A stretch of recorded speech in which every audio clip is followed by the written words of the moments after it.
let me speak as a friend, an old friend of Palestinian cause, of Palestinian people.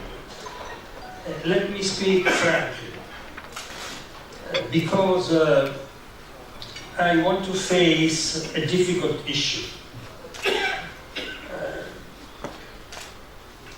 Because I think that we have to discuss openly the reason why in the West, including in Europe, it is many years since the Palestinian cause has such weak support as it has today. Weak not only in terms of government actions, which, apart from Europe's ritual reminder of the need of two-state solutions, seems to have lost all effectiveness and conviction. But what's more alarming is the weakness of public support and the even lower profile of the Palestinian cause in the media. Even in Italy, which has a long tradition of solidarity, the situation is the same. I would like to explore with you, firstly, the factors that have given rise to this situation, and secondly, what we can do, what has to be done to revive the Palestinian cause, restore it to public attention, and hence also to the focus of government action. The reasons are certainly wide-ranging. Some are linked with our society. The crisis affecting Europe has had repercussions not only on our economy and politics, but also on the public spirit, causing the values of solidarity to fade and encouraging a widespread sense of nationalistic closure and hostility. This also plain to see in the rightward shift of Europe's political axis, a shift towards a right that differs in character from the traditional liberal democratic political forces, in that it manifests distinct populist, nationalist, and illiberal traits. It would not be possible to understand this trend in European politics without taking account of the effects that fear has had in shaping public opinion. Fear of terrorism that has struck the United States and Europe, that has fueled a widespread rejection of immigration. For many of our fellow citizens, this terrorism has been perceived as a violence of Islamic origin. This is one of the reasons why the Islamophobia is spreading. And the very perception of the Israeli-Palestinian conflict has gradually changed. And it is now seen less and less as a national conflict arising from a legitimate claim of the rights of the Palestinian people, and more wrongly, but that's true, more and more as a clash of religions and civilizations. It is clear that this view has strengthened the reason for uncritical solidarity with Israel, which is seen as a bastion of Judeo-Christian civilization against the Islamist threat. Any criticism of Israel politics and government has been branded as a manifestation of anti-Semitism, and it has become difficult even to carry on an objective public debate based on the real facts of the situation. The deterioration of the political climate in public opinion has also been fostered by a media system that is strongly influenced by pro-Israeli lobby. We need to ask ourselves, To what extent these negative trends emerging in European countries have been encouraged by uncertainties, errors and divisions in the Arab and Palestinian world? I believe that all this had an impact, a major impact.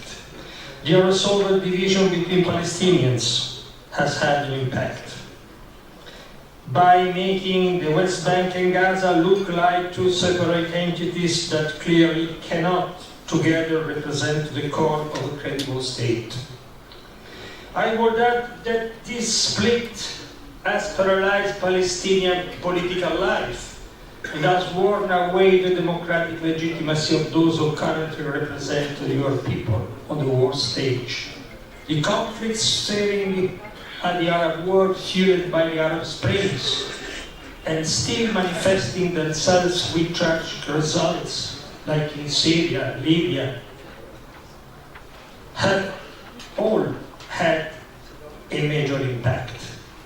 The fracture between part of the Arab world, Saudi Arabia in particular, and the Islamic Republic of Iran, has had an impact. This clash is fueling the bloody war in Yemen, raising the risk of a new Arab-Persian conflict, and pushing part of the Arab world into a relationship of growing and active solidarity with the United States and Israel, resulting in a decline in commitment to the Palestinian cause. This is the scenario we see. Difficult, but true. And we cannot hide to ourselves the reality. But we can and we must, I think, do many things together in order to change that situation. First of all, I think there is a need to renew the effort to launch a Palestinian initiative. The precondition for renewed political action by the Palestinians that the main political parties must reach an agreement.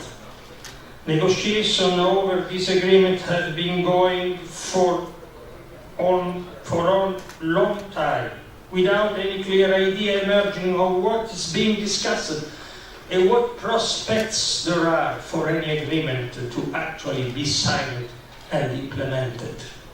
Let me say, the unity of Palestinians, it's very important to revive the solidarity with Palestinians. Another key aspect is the need to rebuild around the Palestinian cause a sufficient degree of unity within the Arab world to overcome, at least on this point, the profound differences that exist. I think this unity should make it possible to update, to relaunch the contents of the Arab peace plan. I don't know what is coming from the so-called American peace plan. If I have to consider that the premise is the recognition of Israeli sovereignty over Jerusalem and the transfer of the American embassy to Jerusalem, I believe that we have to be worried about it. I don't know. Let me remember my personal conversation with Ariel Sharon about 20 years ago. I remember exactly what he said, more or less word for word.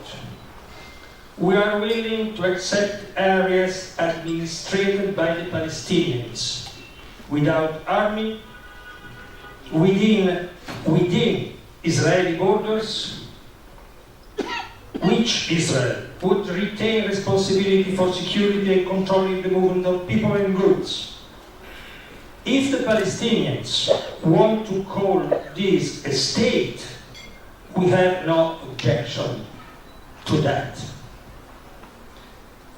I fear that the American peace plan resembles this idea of the solution of the Palestinian question, which Israeli right, after all, has never abandoned. If in the face of a proposal of this type, the Arab world were to split and some countries were to accept it, the effect would be disastrous, not least because a betrayal of this kind by Arab government could fan the flames of Islamist extremists well beyond the borders of the Palestinian territories. Finally, I'm sorry, I understand that maybe it's unpleasant, but this is exactly the vision that our friends have today in Europe.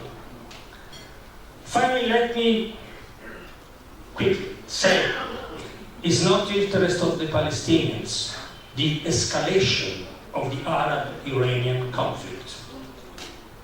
I don't like the Islamic Republic, but I believe that some unity within the Islamic world is needed in order to exert a political weight on the global scenario. And finally, the last point concerns Europe. The European Union still upholds the need of two states as part of a solution that respects the security of Israel, but also respects the right and dignity of the Palestinian people. The major European countries have not strayed from this position, and Europe is still adhering to the deal of the Iranian nuclear program, despite powerful opposing pressure from America. Europe remains a positive point of reference, but not active, as it would be necessary. Its position has been weakened, however, for many reasons that I have tried to explain, but partly as a result of the evaporation of an effective partnership with the Arab world. I believe that Europe, at least some European countries in the last year, made a lot of mistakes about the Arab world.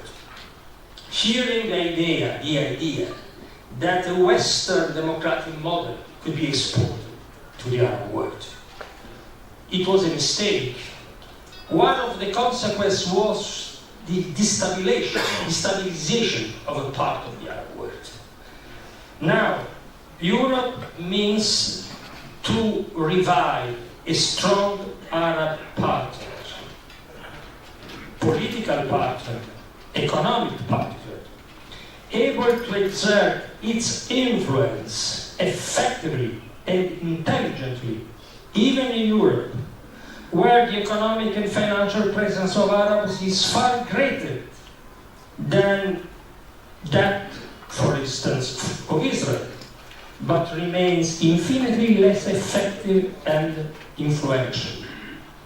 That's why I think there is many things to do together. It's not easy to overcome this problem, but I think it's possible. The Americans are some distance away and appear to be moving further away still. Arabs and Europeans, however, are destined to cohabit around the Mediterranean and have a duty. We have to do so in a climate of peace and cooperation. Thank you.